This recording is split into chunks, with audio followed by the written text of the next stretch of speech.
వచ్చున్నది కదా, దిగినవాడు తానే సమస్తమును నింపునట్లు ఆకాశ మండలములను అన్నింటికంటే మరి పైకి ఆరోహణమైన వాడునై ఉన్నాడు. చిన్న ప్రార్థన. ప్రేమ కలిగిన మా తండ్రి, వందనాలు, స్తోత్రాలు. ఈ రాత్రిలో మరలా ఈ యొక్క వీధిలో మేమందరం చేరుకోవడానికి ఇచ్చిన అవకాశం కొరకై స్తోత్రాలు. మా ప్రభువైన యేసుక్రీస్తు ఏమై ఉన్నాడో ఈ సంగతులు తేటగా అర్థం చేసుకోవడానికి కానీ కావలసిన కృపనిచ్చి నడిపించి మహిమ పొందమని మా ప్రభువైన యేసుక్రీస్తు వారి నామములో ప్రార్థించి వేడుకొనిచున్నాము తండ్రి, ఆమేన్. ఈ రాత్రిలో మనము 4వ అధ్యాయం ఎఫెసీ పత్రిక 4వ అధ్యాయం 10వ వచనములో దిగినవాడు అని మనం చూస్తున్నాం. 8వ వచనంలో ఆరోహణమైన వాడు అని మనం చూస్తున్నాం. ఆయన దిగినవాడు, ఆయన ఈ లోకానికి దిగినవాడు అనగా ఆయన తండ్రితో సమానముగా ఉండుట విడిచిపెట్టకూడని భాగ్యమని ఎంచుకొనక మనుషుల పోలికగా పుట్టాడు, ఈ లోకానికి దిగి వచ్చాడు. యేసుక్రీస్తు ప్రభువారు ఎందుకు దిగి వచ్చారో కొన్ని సంగతులు ఈ రాత్రి మనం విన్నాం. యేసుక్రీస్తు ప్రభువారు ఎందుకు దిగి వచ్చారు? ఆయన పరలోకంలో ఉంటే సరిపోదా, ఆయన ఎందుకు దిగి రావాలి అని మనం ఆలోచిస్తే, మొదటిగా ఆయన ఎందుకు దిగి రావాల్సి వచ్చింది అంటే తిమోతికు రాసిన మొదటి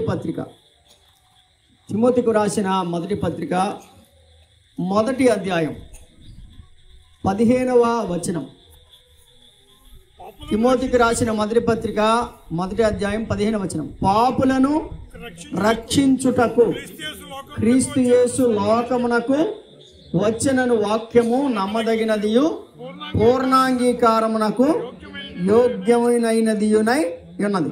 ఇక్కడ మీరు గమనించినట్లయితే యేసుక్రీస్తు ప్రభువారు ఈ భూలోకానికి ఎందుకు దిగి రావాల్సి వచ్చింది అంటే పాపులను రక్షించుటకు. ప్రియ స్నేహితులారా, ఈ లోకంలో ప్రభు రావలసినటువంటి కారణం, ప్రభు ఎందుకు రావాల్సి వచ్చిందంటే ఆయన రక్షించుటకు వచ్చాడు, పాపులను రక్షించడానికి వచ్చాడు. అయితే మనం అనుకోవచ్చు పాపులంటే ఎవరు, ఎలా ఉంటారు అని. అయితే దైవ గ్రంథం చెబుతుంది ఏ భేదమును లేదు, అందరూ పాపం చేశారు, దేవుడు అనుగ్రహించే మహిమను పొందలేకపోతున్నారు అని. కాబట్టి ప్రపంచంలో చిన్న పెద్ద తారతమ్యం లేదు, కులము మతము భేదము లేదు, అందరూ కూడా పాపం చేసిన వారమే. దైవ గ్రంథం ఏం చెప్పిందంటే ఈ లోకంలో ఉన్న వాళ్ళందరూ కూడా ఏమంటే నీతిమంతుడు లేడు, ఒక్కడును లేడు అని వ్రాయబడింది. అందరూ కూడా ఏకముగా పనికి మాలిన వారైరి అని దైవ గ్రంథం చెబుతుంది. అయితే ప్రియమైన వారలారా, దేవుని వాక్యాన్ని మనం ఆలోచిస్తే ఆ యేసుక్రీస్తు ప్రభువారు పాపులను రక్షించుటకు ఈ లోకానికి వచ్చాడు. అయితే పాపులు ఎలాంటి పరిస్థితులలో పాపులను రక్షించడానికి వచ్చాడు అంటే ఈ లోకంలో ఉన్న మానవులైన మనమందరం కూడా పాపము చేతను అపరాధము చేతను చచ్చిన స్థితిలో ఉన్నాం. అనగా మనకి ఎటువంటి ఆ జీవము లేని స్థితిలో, నిర్జీవ స్థితిలో మనం ఉండగా యేసుక్రీస్తు ప్రభువారు పాపులను రక్షించడానికి ఈ లోకానికి వచ్చాడు. రోమాపత్రిక 5వ అధ్యాయం 8వ వచనంలో ఎలా వ్రాయబడింది? అయితే దేవుడు మన ఎడల తన ప్రేమను వెల్లడిపరచుచున్నాడు. ఎట్లనగా మనమింకను పాపులమై ఉండగానే క్రీస్తు మన కొరకు చనిపోయాను. ప్రియమైన వారారా, యేసుక్రీస్తు ప్రభువారు ఈ లోకానికి ఎందుకు వచ్చారు అంటే దేవుడు మన ఎడల తన ప్రేమను వెల్లడిపరుస్తున్నాడు. ఎట్లనగా మనం ఇంకా పాపులమై ఉండగానే, అనగా ఈ లోకంలో ఉన్న మానవులందరూ పాపులై ఉండగా ఆ ప్రియ ప్రభువు మన కొరకై ఈ లోకానికి చనిపోవడానికి వచ్చాడు. అయితే విందాం. మొదటిగా ఆయన మనలను రక్షించుటకు వచ్చెను అని మనం గమనిస్తున్నాం. యేసుక్రీస్తు ప్రభు ఇచ్చే రక్షణ తాత్కాలికమైన రక్షణ కాదు. యేసుక్రీస్తు ప్రభు ఇచ్చే రక్షణ తాత్కాలికమైన ఉపశమనం కూడా కాదు. యేసు ప్రభు ఇచ్చే రక్షణ ఎటువంటిదంటే సంపూర్ణ రక్షణ. యేసు ప్రభు ఇచ్చే రక్షణ ఎటువంటిది? సంపూర్ణ రక్షణ. చూడండి, హెబ్రీలకు రాసిన పత్రిక 7వ అధ్యాయం, హెబ్రీయులకు రాసిన పత్రిక 7వ అధ్యాయం 25వ వచనంలో ఇలా వ్రాయబడింది. హెబ్రీయులకు రాసిన పత్రిక 7వ అధ్యాయం 25వ వచనం, ఈయన తన ద్వారా దేవుని యొద్దకు వచ్చి వారి పక్షమున విజ్ఞాపనము చేయుటకు నిరంతరము జీవించుచున్నాడు గనుక వారిని సంపూర్ణముగా రక్షించుటకు యేసు ప్రభువు ఇచ్చే రక్షణ ఎటువంటిదండి? సంపూర్ణ రక్షణ. యేసు ప్రభువు ఇచ్చేది సంపూర్ణ రక్షణ. అయితే మీకు అందరికీ కూడా ఒక సందేహం రావచ్చు, ఏమండి అసలు రక్షణ అంటే ఏంటండి? రక్షణ రక్షణ అంటున్నారు కదా, అసలు రక్షణ అంటే ఏంటండి?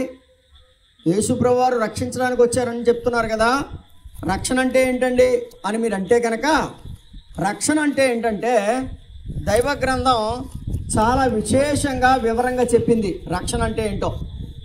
ఏమిటి అంటే మత్తయి సువార్త 1వ అధ్యాయం 21వ వచనంలో రక్షణ అంటే ఒక వ్యక్తి పాపములో ఉన్నప్పుడు అతని యొక్క పాపములను తాను విడిపించుకోలేడు, తన పాపము నుంచి తాను బయటికి రాలేడు.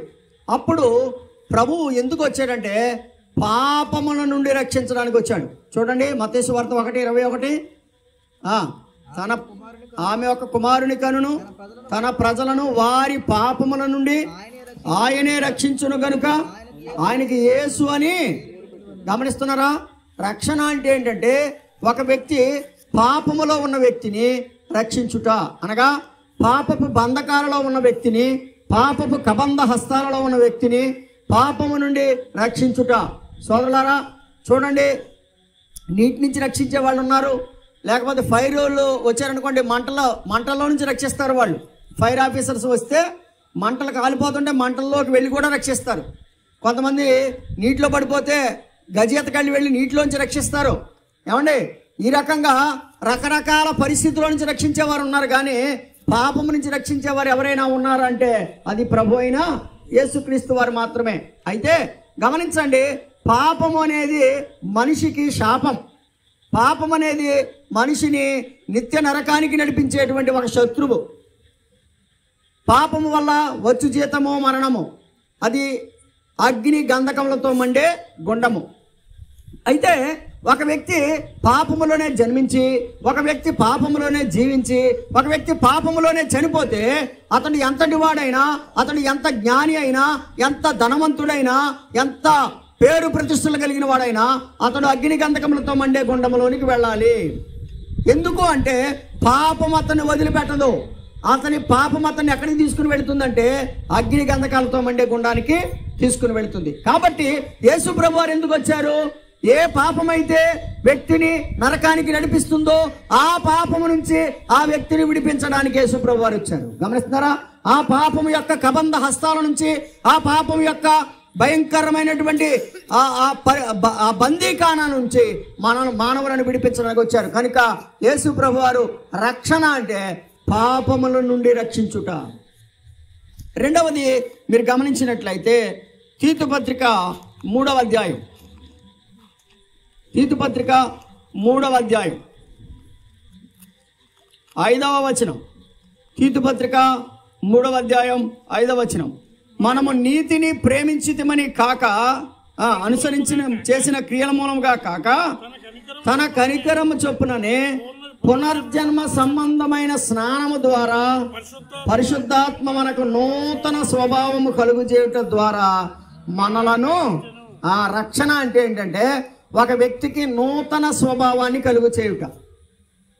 ఒకటి రక్షణ అంటే పాపముల నుంచి విడిపించుట. 2 రక్షణ అంటే నూతన స్వభావాన్ని కలుగు చేయుట. నూతన స్వభావము కలుగు చేయడం అంటే ఏంటంటే, చూడండి, మనము చాలామంది ఎరిగినటువంటి ఒక సాదృశ్యాన్ని మనం చూస్తాం. ఏమిటి అంటే అది గొంగలి పురుగు. గొంగలి పురుగు ఏం చేస్తుంది? అందరికీ దురద కలిగిస్తుంది, అందరికీ ఇబ్బంది కలిగిస్తుంది, ఏమంటే చెట్లను తినేస్తుంది, రకరకాలైనటువంటి నష్టాలు కలిగిస్తుంది. దాన్ని చూసిన వాడు ఏమనుకుంటాడంటే దీన్ని ఎప్పుడు చంపేద్దామా అనుకుంటాడు. కానీ ఎప్పుడైతే ఈ గొంగలి పురుగు తన నూతన స్వభావాన్ని ధరించుకుందో, అనగా దానిలో నుంచి ఒక చిలుక బయటకు వచ్చిందో, సీతాకోక చిలుక అనేది ఒక బయటకు వచ్చిందో, బటర్ఫ్లై బయటకు వచ్చిందో, ఇప్పుడు దానిని ఎవరు చంపాలనుకోరు, దానిని చూసి ఆనందిస్తారు. కారణం ఏంటంటే ఇదివరకు పసరు తినేది ఇప్పుడు తేనె తింటుంది. ఇదివరకు అందరికీ భయం కలిగించేది, దురద పుట్టించేది ఇప్పుడు అందరికీ ఆనందాన్ని పుట్టిస్తుంది. కాబట్టి ఇప్పుడు ఇంతకీ అది నూతన స్వభావాన్ని ధరించుకుంది. ఏ స్వభావం ధరించుకుందండి? రక్షణ అంటే ఏంటో తెలుసండి? నూతన స్వభావాన్ని కలిగించుట. కొంతమంది రక్షణ పొందామని చెబుతారు కానీ వాళ్ళ స్వభావం మారదు. వీళ్ళు ఎవరో తెలుసా? దుర్మార్గులు. మనుషుల్ని దేవుణ్ణి కూడా మోసం చేసే దుర్మార్గులు వీళ్ళు. రక్షణ పొందామని చెప్తున్నారు కానీ వీళ్ళలో ఏం లేదు, మార్పు లేదు. రక్షణ అంటే ఒక వ్యక్తికి నూతన స్వభావాన్ని కలిగించుట. ఒకసారి ఒక భయంకరమైన ఫ్యాక్షనిస్ట్ని ఒక సోదరుడు ఇంటర్వ్యూ చేస్తున్నాడు. ఇంటర్వ్యూ చేస్తున్నప్పుడు ఆయన అన్నాడు, నేను ఊర్లోకి అడుగు పెడితే ఆ ఊర్లో వాళ్ళందరూ తలుపులు వేసుకోవాల్సిందే. నేను ఊర్లోకి అడుగు పెడితే ఆ ఊర్లో వాళ్ళందరూ తలుపులు వేసుకోవాల్సిందే. నేను అడుగుపెట్టిన ఊరు రక్తపాతమే. నేను అడుగుపెట్టిన ఊరిలో ఎవరినొకరిని చంపకుండా నేను బయటికి వెళ్ళేవాడిని కాదు. అటువంటి దుర్మార్గుణ్ణి యేసు ప్రభు వారు నన్ను పట్టుకున్నారు. ఈ దైవ గ్రంథం, ఈ బైబిల్ గ్రంథం నా జీవితాన్ని మార్చేసింది. ఇప్పుడు నేను ఒక స్వార్థికుడిగా మారిపోయానని చెప్పాడు. చెప్పండి, ఏ స్వభావాన్ని ఇచ్చాడు యేసు ప్రభు వారు? ఒక ఫ్యాక్షన్కి, లేకపోతే ఒక దుర్మార్గమైన స్వభావం కలిగిన వాడికి, ఒక క్రూర స్వభావం కలిగిన వాడికి, ఒక తోడేలు లాంటి, ఒక సింహము లాంటి, ఒక భయంకరమైన క్రూర ముఖము లాంటి స్వభావం కలిగిన వాడికి యేసు ప్రభు వారు సాత్వికమైన, ఏమండి, నీతియుక్తమైనటువంటి ఒక శ్రేష్టమైనటువంటి స్వభావాన్ని ఇచ్చాడు.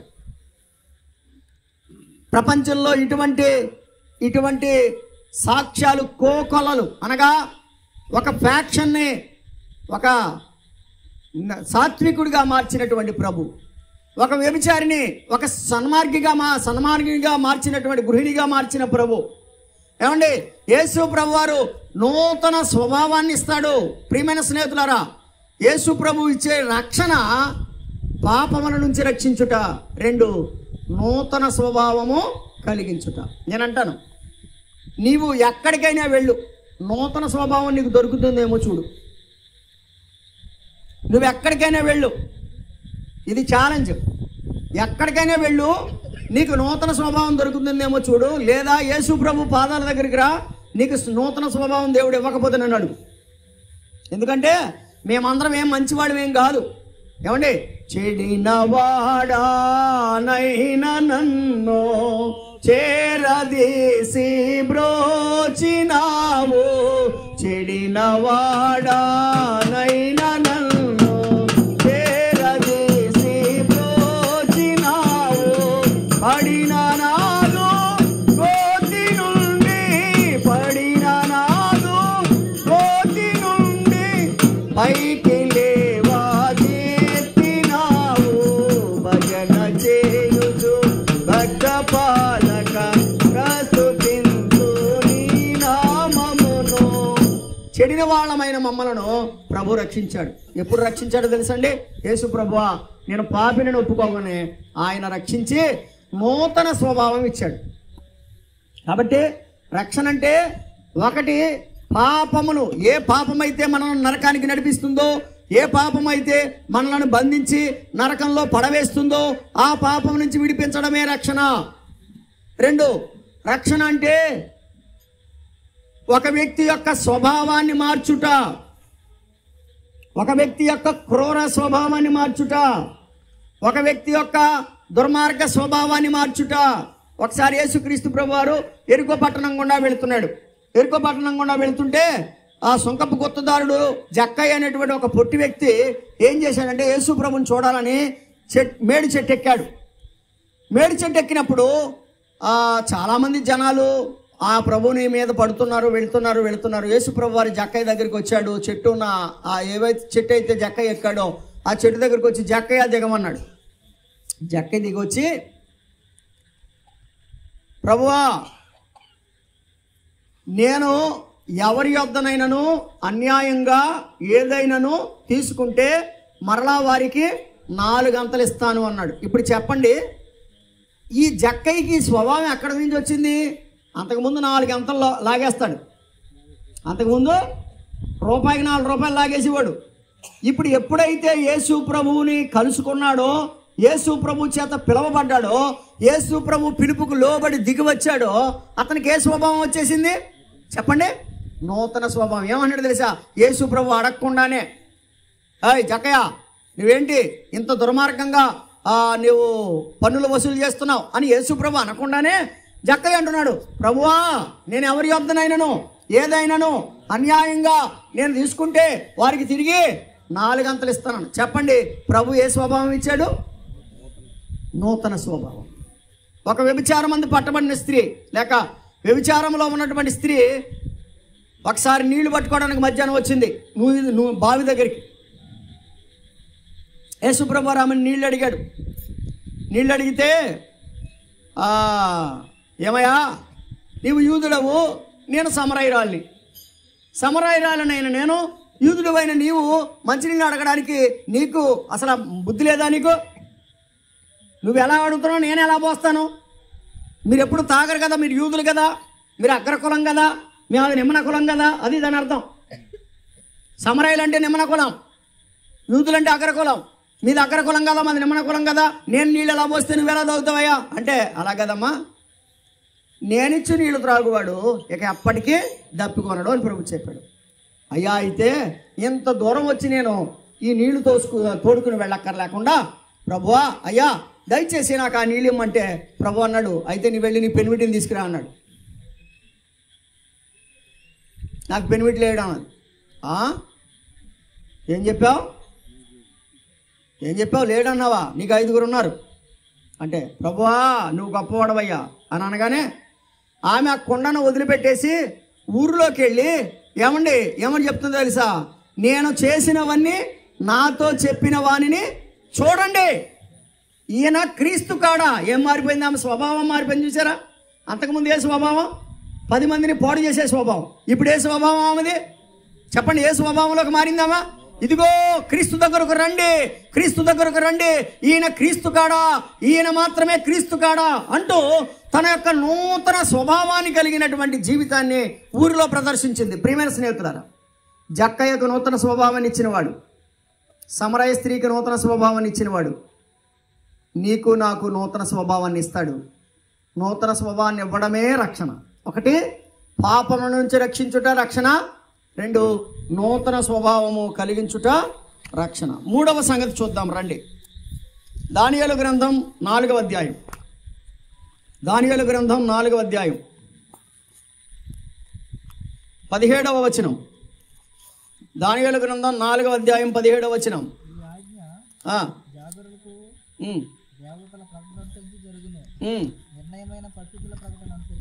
4:17 చదువుతున్నానన్నా. 3:17 చదువు. 3:17 రైట్. అది మేము సేవించుచున్న దేవుడు మండుచున్న వేడిమి గల ఈ అగ్నిగుండము నుండి మమ్మును తప్పించి రక్షించుటకు సమర్థుడు. రక్షణ అంటే ఏంటండి? అగ్నిగుండమును తప్పించుట. అమ్మాయి ఏమన్నారా? రక్షణ అంటే పాపముల నుంచి రక్షించుట. 2, రక్షణ అంటే నూతన స్వభావము కలిగించుట. నేనంటాను, నేను రక్షించబడ్డానని స్వభావం మారిన వాడు ఎవడైనా ఉన్నాడు అంటే వాడు రక్షించబడలేదు, వాడు మోసగాడని నేను అర్థం. 3వది రక్షించుట అంటే ఏంటంటే రాబోయే అగ్నిగుండాన్ని తప్పించుట. దేన్ని తప్పించుట? రాబోయే అగ్నిగుండం. ప్రియమైన వారలారా, సాతానుకును వాని దూతలకు ఏర్పరచబడింది అగ్నిగుండం. మనుషుల కోసం కాదు. ప్రపంచంలో ఏ మనిషిని కూడా దేవుడు ద్వేషించటం లేదు. ప్రపంచంలో ఏ జాతిని ఆయన ద్వేషించలేదు. ప్రపంచంలో ఏ మతాన్ని, ఏ కులాన్ని ఆయన ద్వేషించలేదు. ఆయన మానవులందరినీ ప్రేమించిన వాడిగా దేవుడు లోకమును ఎంతో ప్రేమించెను అని చెప్పి ఆయన ప్రేమ ఎంత ప్రేమ అంటే మనలో ఏ ఒక్కడు కూడా నరకంలో పడకూడదనే అంత ప్రేమ. రాబోయేటువంటి నరకం నువ్వు నేను కొని తెచ్చుకుంటున్నావు. రాబోయేటువంటి నరకంలో ప్రతి మానవుడు పాపం చేసి నరకంలో పడుతున్నాడు. అయితే నీ పాపము నుండి నిన్ను విడిపించి నీకు నూతన స్వభావం కలిగించి ఆ అగ్నిగుండానికి వెళ్లకుండా చేసేదే రక్షణ. ఏమంటే మాకు రక్షణ అంటే ఏదో చెప్తున్నారంటే రక్షణ రక్షణ రక్షణ అంటారు, ఏంటో మాకు ఏమర్థమవుతుందని అని మీరు అనుకోవచ్చు. ఈ రాత్రి దేవుడు ఇంత తేటగా మీకు చెబుతున్నప్పుడు మీరు వినకపోతే రేపొద్దున నష్టపోయి నరకంలో పడేది ఖాయం. ఇప్పుడు ఆలోచన చేయండి, మేము సేవించుచున్న మా దేవుడు ఈ మండుచున్న వేడిమి గల అగ్నిగుండము నుండి తప్పించి రక్షించుటకు సమర్థుడు. రైట్, ఇప్పుడు చెప్పండి, యేసు ప్రభు యొక్క రక్షణ అంటే ఏంటంటే అగ్నిగుండాన్ని తప్పించుట. నేనంటాను, ప్రమాదం నుంచి తప్పించే వాళ్ళు ఉన్నారేమో, రోగా నుంచి తప్పించే వాళ్ళు ఉన్నారేమో, కానీ అగ్నిగుండం తప్పించే వాళ్ళు ఎవరైనా ఉన్నారా ఈ ప్రపంచంలో? చెప్పండి. పోనీ ఎక్కడైనా అగ్నిగుండాన్ని నేను తప్పిస్తానని చెప్పి అన్నవారు ఎవరైనా ఉంటే చెప్పండి, ఆయన దగ్గరికి వెళ్దాం. కానీ యేసు ప్రభు చెప్పాడు ఖచ్చితంగా అగ్నిగుండాన్ని తప్పించగలిగిన వాడు ఆయనే. రక్షణ అంటే అగ్నిగుండం తప్పించుట. ప్రియమైన స్నేహితులారా, అగ్నిగుండంలో పడడానికి మనమందరం సిద్ధంగా ఉన్నాం. మన పాపమే అగ్నిగుండానికి నడిపిస్తుంది. కనుక యేసుక్రీస్తు ప్రభు వారు అగ్నిగుండం నుంచి మనల్ని తప్పించి రక్షించడానికి సమర్థుడు. ఒకటి పాపము నుంచి రక్షించుట, నూతన స్వభావం కలిగించి రక్షించుట. మూడవది అగ్నిగుండము నుండి మనలను తప్పించి రక్షించుట. అగ్నిగుండం నుంచి తప్పించుకోవాలంటే ఏం చేయాలి? యేసు ప్రభువా నేను పాపినని ఒప్పుకోవాలి. రైట్. నాలుగవదిగా తిమోతికి రాసిన 2వ పత్రిక.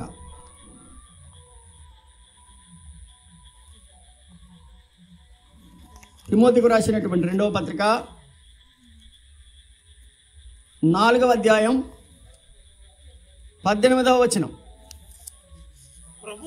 ప్రభువు ప్రతి దుష్కార్యము నుండి నన్ను తప్పించి తన పరలోక రాజ్యమునకు చేరునట్లు.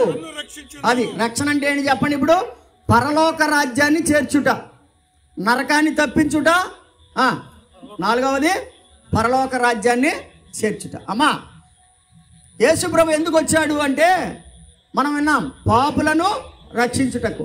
రక్షణ అంటే ఏంటి అంటే 4 మాటలు విన్నాం. రక్షణ అంటే ఏంటంటే ఒక వ్యక్తికి ఏ పాపమైతే నరకానికి పాపాన్ని కలిగి నరకానికి మానవుడు వెళ్ళిపోతున్నాడో, ఏ పాపమైతే మానవుడిని బంధించి నరకానికి నడిపిస్తుందో ఆ పాపం నుంచి విడిపించడమే రక్షణ.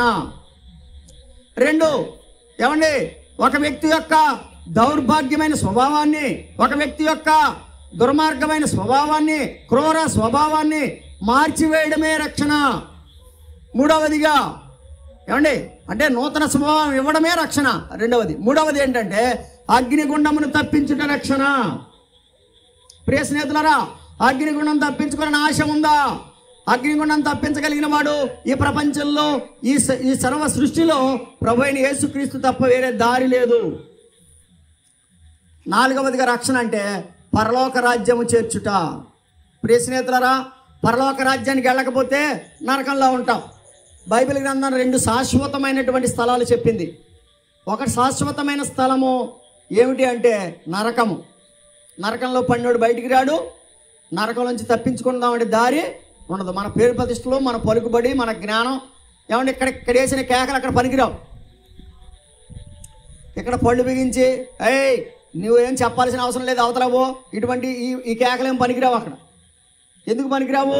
వాడు అక్కడ పడ్డాడు, నరకంలో పడ్డాడు, అక్కడి నుంచి తప్పించే దిక్కు లేదు. కారణం ఏంటో తెలుసా? తెలిసి పడ్డాడు నరకంలో.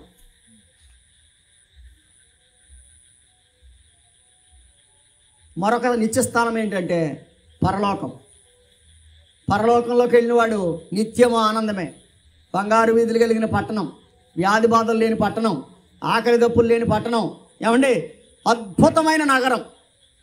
ఏమండి సూర్యుడు అక్కర్లేదు, చంద్రుడు అక్కర్లేదు. ఏమండి ఆ మహిమ కలిగిన పట్టణంలో గొర్రెపిల్ల అనగా ప్రభువైన యేసుక్రీస్తు వారు ఆయన మహిమ కలిగిన వాడై ఆయన మహిమ చేత మనందరం కూడా ఆయన మహిమలో ఆనందిస్తాం. నిత్యము ఆనందం.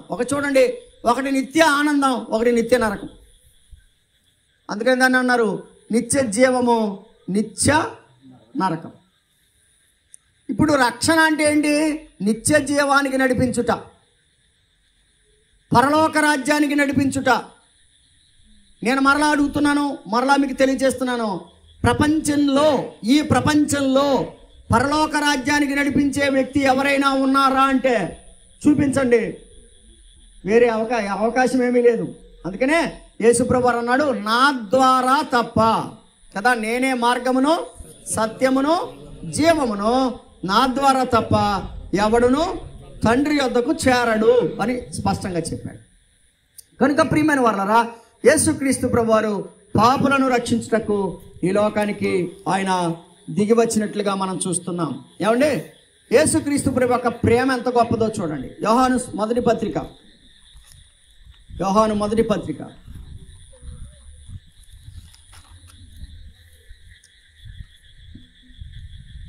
3వ అధ్యాయం 5వ వచనం. 3వ అధ్యాయం 5వ వచనం. పాపములను తీసివేయుటకై ఆయన ప్రత్యక్షమాయనని మీకు తెలియను, ఆయన యందు పాపమేమీయూ లేదు. కాబట్టి యేసుప్రభువు ఎందుకు వచ్చారట? పాపాలు తీసేయడానికి. గమనించండి, ఒక వ్యక్తి కడుపు నొప్పితో బాధపడుతున్నాడు, అర్జెంటుగా డాక్టర్ గారి దగ్గరికి తీసుకెళ్తే అబ్బాయి 24 గంటలు నొప్పి, అర్జెంటుగా ఆపరేషన్ చేసి ఆ పేగు తీసి పడేయాలి, ఆ ఉబ్బిపోయిందని తీసేయాలి, లేదంటే మనిషి యొక్క ప్రాణానికే ప్రమాదం అంటాం. అప్పుడు మనం ఏమంటాం? బాబా అప్పో చేసి తీసుకొస్తామండి బాబు, అర్జెంటుగా ఆపరేషన్ చేసేయండి అంటాం. ఇప్పుడు చెప్పండి, ఆ ఉబ్బిపోయిన ఆ శరీరంలో ఆ ఉబ్బిపోయినటువంటి ఆ పరిస్థితి ఏదైతే ఉందో, అవయవం ఏదైతే ఉందో అని తీసేయకపోతే, ఆ ఇన్ఫెక్టెడ్ ఆర్గాన్ని తీసివేయకపోతే మనిషికి ఎంత ప్రమాదమో, పాపాన్ని తీసివేయకపోతే కూడా అంతే ప్రమాదం. కాబట్టి ఈ లోకంలో మానవుల్ని పాపాన్ని తీసివేయగలిగిన సమర్థుడు ఎవరైనా ఉన్నారంటే ప్రభువైన యేసుక్రీస్తు వారు. అందుకని బైబిల్ ఏం చెప్తుందంటే, పాపములను తీసివేయుటకై ఆయన ప్రత్యక్షమాయను. మరి ఆయన ఎటువంటి వాడు? ఆయన యందు ఏ పాపమును లేదు. పాపము లేని పవిత్రుడు, పాపము లేని పరిశుద్ధుడు. ఏమండి, పాపములను తీసివేయడానికి ఆయన ఈ లోకానికి దిగి వచ్చాడు. పాపములను తీసివేయడానికి ఆయన ప్రత్యక్షమయ్యాడు. అయితే దేవుని వాక్యం ఎంత వివరంగా చెప్పిందంటే, అదే యోహాను మొదటి పత్రిక 4వ అధ్యాయం 9వ వచనం కూడా చదువుదాం. చూడండి, 9వ వచనం. మనం ఆయన ద్వారా జీవించున్నట్లు, అదండి, మనము ఆయన ద్వారా జీవించున్నట్లు దేవుడు తన అద్వితీయ కుమారుని లోకములోనికి యేసుప్రభువు ఎందుకు వచ్చారండి? మనం చంపడానికా, జీవింపచేయడానికా? మనం ఆయన ద్వారా జీవించినట్లు, మనం ఆయన ద్వారా జీవించినట్లు దేవుడు తన అద్వితీయ కుమారుని లోకములోనికి పంపాను. అయ్యా, మనమందరము జీవించాలని దేవుని కోరిక, నరకంలో యాతన పడాలని దేవుని కోరిక కాదు. నరక యాతన, మరణ శిక్ష పొందాలని దేవుని ఉద్దేశం కాదు. అందుకనే దేవుడు ఈ లోకానికి తన ప్రియకుమారిని ఎందుకు పంపించాడు అంటే చెప్పాడు అక్కడ, మనము ఆయన ద్వారా జీవించున్నట్లు దేవుడు తన అద్వితీయ కుమారుని లోకములోనికి పంపాడు.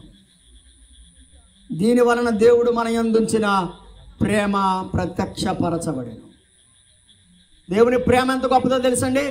దేవుని ప్రేమ ఇదిగో, జనులార భావంబు నన్ను తెలియరే, కేవలము నమ్ముకొని పరలోక జీవంబు మీ కప్పును, పరలోక జీవంబు మన కప్పును, నమ్మి స్నానము పొందిడి నరులకు రక్షణ మరి కల్గును, నమ్మనొల్లకపోయినా వారికి నరకంబు తథ్యమనెను. దేవుని ప్రేమ ఇదిగో, జనులార భావంబు నందెలియరే, కేవలము నమ్ము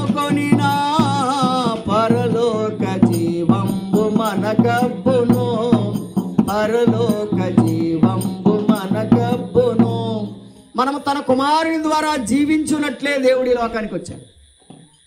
కాబట్టి యేసుక్రీస్తు ప్రభువారు ఈ లోకానికి రావడానికి గల కారణం ఏంటంటే ఆయన మనలను జీవింప చేయడానికి కదండి. 10వ వచనం కూడా చదువుదాం. 10వ వచనం యోహాను మొదటి పత్రిక 4:10. మనము దేవునిని ప్రేమించితమని కాదు, తానే మనలను ప్రేమించి మన పాపములకు ప్రాయశ్చిత్తమై ఉండుటకు తన కుమారుని పంపెను. యేసు ప్రభువారు ఎందుకు వచ్చారు? పాపములకు ప్రాయశ్చిత్తం చేయడానికి. పాపముల వచ్చి జీతము మరణం. అయితే ధర్మశాస్త్రం ఏం చెప్పిందంటే పాపంలో వచ్చి జీతం మరణం అని చెప్పింది. కాబట్టి మానవులమైన మనమందరము పాపము ద్వారా వచ్చే మరణాన్ని పొందవలసి ఉండగా యేసు ప్రభువారు ఈ లోకానికి ప్రత్యక్షమై వచ్చి మనందరి పాపముల నిమిత్తము ఆయన సిలువలో మరణించి ఆయన పాపమును భరించడం ద్వారా, ఆ పాపమును శిక్షను ఆయన భరించడం ద్వారా పాపములను ఆయన తీసివేశాడు. ఇప్పుడు చెప్పండి, యేసు ప్రభువారు ఎందుకు వచ్చారు అంటే, ఒకటి పాపులను రక్షించుటకు, రెండవది జీవింప చేయుటకు కదండి. రెండవది ఏంటి? జీవింప చేయుటకు. మూడవది చెప్పాడు అక్కడ, ఏమండి, మనలను పాపములకు ప్రాయశ్చిత్తము చేయుటకు. మన పాపములకు ప్రాయశ్చిత్తము చేయడం అనగా మన పాపములకు రావాల్సిన శిక్ష మన మీద వేయకుండా ఆ ప్రియ ప్రభు భరించడం. ఆయన మన పాపములకు ప్రాయశ్చిత్తం చేయడానికి వచ్చాడు. చూడండి, గలతీ పత్రిక 4వ అధ్యాయం 4వ వచనం. గలతీ పత్రిక 4వ అధ్యాయం 4వ వచనం. గలతీ పత్రిక 4వ అధ్యాయం 4వ వచనం. అయితే కాలము పరిపూర్ణమైనప్పుడు దేవుడు తన కుమారుని పంపెను. ఆయన స్త్రీ యందు పుట్టి మనము దత్తపుత్రులము కావాలనని ధర్మశాస్త్రమునకు లోబడిన వారిని విడిపించుటకై, విమోచించుటకై ధర్మశాస్త్రమునకు లోబడిన వాడు ఆయన. అంటే ధర్మశాస్త్రానికి లోబడిన వాడు అంటే ఏంటి? ధర్మశాస్త్రం ఏం చెప్తుంది? పాపమునకు వచ్చే శిక్ష మరణం. ఆ మరణాన్ని యేసు ప్రభువారు పొందారు. నీ పక్షంగా నా పక్షంగా సిలువలో మన శిక్షను ఆయన భరించారు. సిలువలో వేలాడాల్సినటువంటి స్థానంలో నీవు నేను ఉండగా మన సిలువను ఆయన భరించాడు, మన శిక్షను ఆయన భరించాడు. మన చేతులకు చేసిన పాపాలకు బదులుగా ఆయన చేతిలో మేకులు పొందాడు. ఆయన మన కాళ్ళతో చేసిన పాపాలకు బదులుగా ఆయన కాళ్ళలో వ్యాసపు మేకు కొట్టగా ఆయన రక్తం చిందించారు. మన తలతో తలంపులకు బదులుగా ఆయన తల మీద మండల కిరీటం పెట్టగా ఆయన చెల్లుని రక్తం కార్చారు. ఏమండి, మన ప్రక్కతో చేసిన పాపాలకు బదులుగా ఆయన ప్రక్కలో బలిపోటు పొడవగా ఆయన రక్తము నీరును ధారపోశాడు. ప్రియమైన స్నేహితులారా, మన శిక్షణ అంతటిని ఆయన భరించాడు. ఏమండి, మనమందరము కూడా ధర్మశాస్త్ర నీతి విధిని నెరవేర్చాలని మనము ఎవరం కూడా ఏమండి మనం ఆ నీతి విధిని నెరవేర్చలేని స్థితిలో ఉండగా, అనగా ఆ శిక్షను మనం భరించలేని పరిస్థితిలో ఉండగా, ఆ పాప శిక్షకు, ఆ నరక శిక్షకు మనం పాత్రమై ఉండగా ఆ శిక్ష నుంచి తప్పించడానికి యేసు ప్రభు ఈ లోకానికి వచ్చాడు. ఈ ప్రేమ వార్త తెలియచేయడానికి మేము మీ దగ్గరికి వచ్చాం. అయ్యా అమ్మ వినండి, యేసు ప్రభు వారు పాపులను రక్షించుటకు క్రీస్తు యేసు లోకమునకు వచ్చాడు. రెండవది మనల్ని జీవింపజేయడానికి ఈ లోకానికి వచ్చాడు కదండి. అంత మాత్రమే కాదు, పాపములను తీసివేయడానికే ఆయన ప్రత్యక్షము అయ్యాడు. ఎక్కడ చెప్తున్నాడు? ఏమండి, ఆయన యోహాను మొదటి పత్రిక 4:10 మనం చదువుకున్నాం కదా. ఏమని చదువుకున్నాం? ప్రాయశ్చిత్తము చేయడానికి ఆయన ఈ లోకానికి వచ్చాడు. ఎక్కడ చూస్తున్నాం మనం? ఏమంటే మనము దత్తపుత్రులము కావాలని. ఏ పుత్రులము? దత్తపుత్రులం, దత్తులం కావాలని. అనగా యేసుక్రీస్తు ప్రభు యొక్క సమస్తమైన ఆశీర్వాదాలకు దత్తులం. బైబిల్ చెప్తుంది, తనందరూ అంగీకరించడం అనగా తన నామందు విశ్వాసం ఉంచిన వారికి దేవుని పిల్లలవ్వడానికి ఆయన అధికారము ఇస్తున్నాడు. విశ్వసిస్తే చాలు, దేవుని పిల్లల అధికారం వస్తుంది నీకు. ప్రియమైన స్నేహితులారా, దేవుని వాక్యం ఏం చెప్తుందంటే ఆయన మనల్ని విమోచించడానికి, మన ధర్మశాస్త్రానికి ఆయన లోబడి మనందరికీ ఆశీర్వాదాన్ని ఇవ్వడానికి వచ్చాడు. అంత మాత్రమే కాదు, జీవింప చేయడానికి వచ్చాడని అన్నాం కదా. మరొక మాట చెప్తాను చూడండి. యోహాను సువార్త 10:10 చదువుదాం చూడండి. యోహాను సువార్త 10వ అధ్యాయం 10వ వచనం. దొంగతనమును హత్యను నాశనమును చేయుటకు వచ్చును గాని మరి దేనికి రాడు. గొర్రెలకు జీవము కలుగుటకును అది సమృద్ధిగా కలుగుటకును నేను వచ్చి తిని. యేసు ప్రభువారు ఎందుకు వచ్చారంటండి? సమృద్ధి అయిన జీవాన్ని ఇవ్వడానికి వచ్చాడట. జీవింప చేయడానికే కాదు, సమృద్ధి అయిన జీవం ఇవ్వడానికి. ఏమండి, రక్షించడానికే కాదు, సంపూర్ణ రక్షణ ఇవ్వడానికి వచ్చాడు. సమృద్ధి అయిన జీవం ఇవ్వడానికి ఆయన వచ్చాడు. అందుకని చెప్తున్నాడు అక్కడ గొర్రెలకు ఏమండి గొర్రెలకు జీవము కలుగుటకును అది సమృద్ధిగా కలుగుటకును నేను వచ్చి ఉన్నాను అని లేఖనాల్లో ఏమండి చాలా స్పష్టంగా ప్రభు చెప్పాడు. అమ్మా ఏమనండి, సమృద్ధి జీవాన్ని ఇవ్వడానికి ఆయన వచ్చాడు. నరక శిక్షను తప్పించడానికి ఆయన వచ్చాడు. పాపం నుంచి రక్షించడానికి ఆయన వచ్చాడు. పరలోక రాజ్యం చేర్చడానికి ఆయన వచ్చాడు. అదే సమయంలో ఈ రాత్రి ఆయన ఎందుకు వచ్చాడంటే లూకాసు వార్త 5వ అధ్యాయం 32వ వచనం. లూకాసు వార్త 5వ అధ్యాయం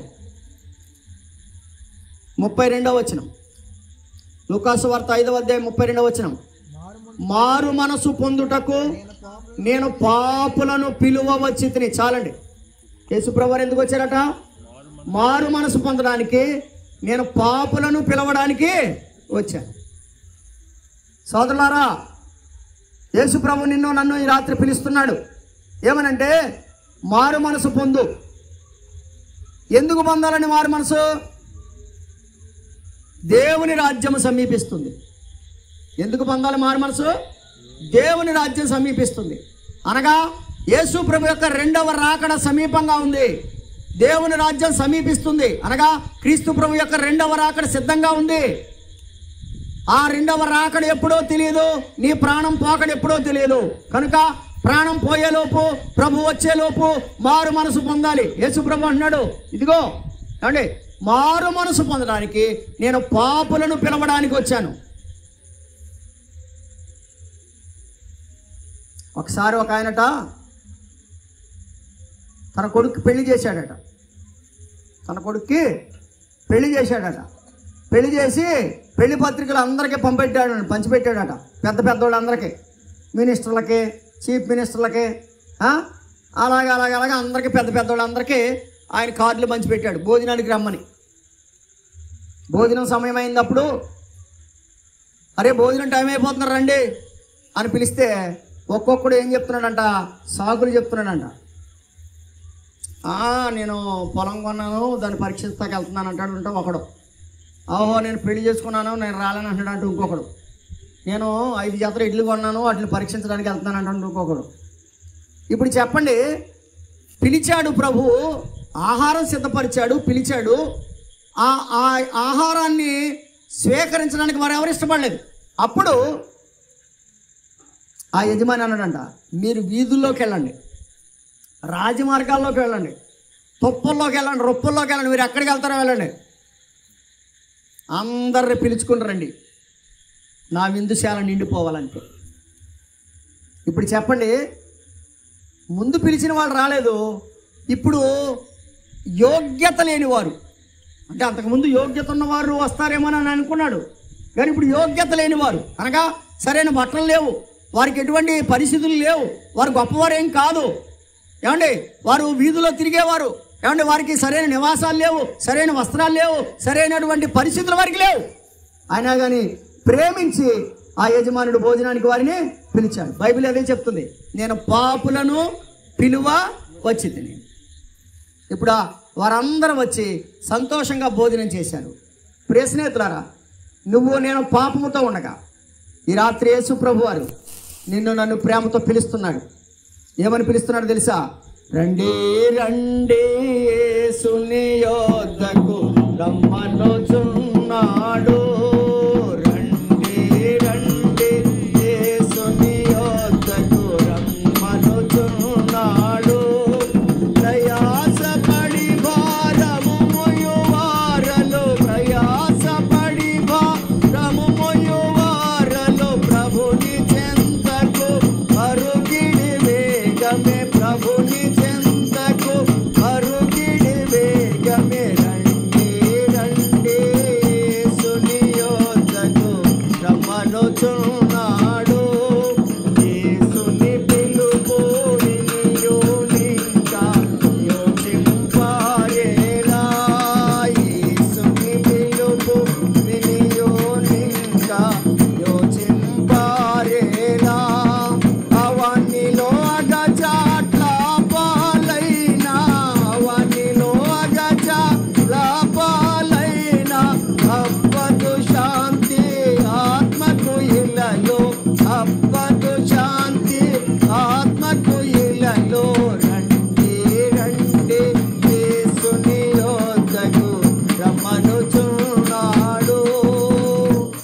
పాపులను పిలువ వచ్చి తిని.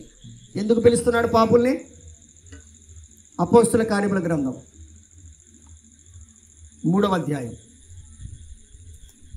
అపోస్తుల కార్యముల గ్రంథం 3వ అధ్యాయం 26వ వచనం.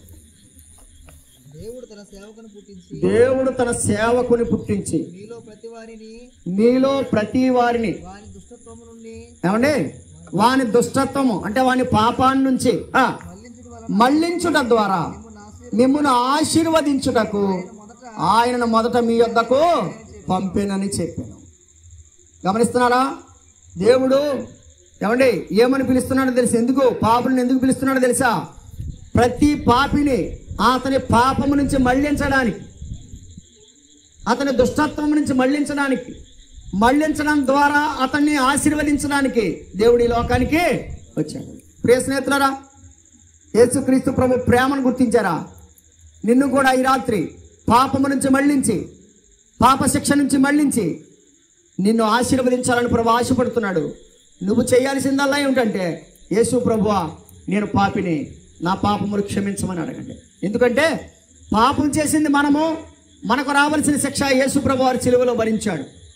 ఆయన సిలువలో పొందిన అమూల్యమైనటువంటి ఆ గాయాల ద్వారా, ఆయన కార్చిన అమూల్య రక్తధారల ద్వారా లోకంలో ఉన్న ప్రతి మానవుడికి సరిపడా రక్షణ ఆయన సిద్ధపరిచాడు. రక్షణ సిద్ధంగా ఉంది. కోరుకుంటే ఆయన నీకు ఇస్తాడు. ఈ రాత్రి నిన్ను దుష్టత్వం నుంచి మళ్లించి, పాపము నుంచి మళ్లించి, నరకము నుంచి తప్పించి పరలోక రాజ్యం చేర్చడం మాత్రమే కాదు, భూలోకంలో ఉండగా కూడా నిన్ను ఆశీర్వదిస్తాడు. ఈ ఆశీర్వాదం పొందుకోవాలంటే ఈ రాత్రి యేసు ప్రభువా నేను పాపిని, నా పాపాలు క్షమించమని అడగండి. ప్రభు మిమ్మల్ని ప్రేమించి రక్షించి దీవించును గాక. ఆమేన్.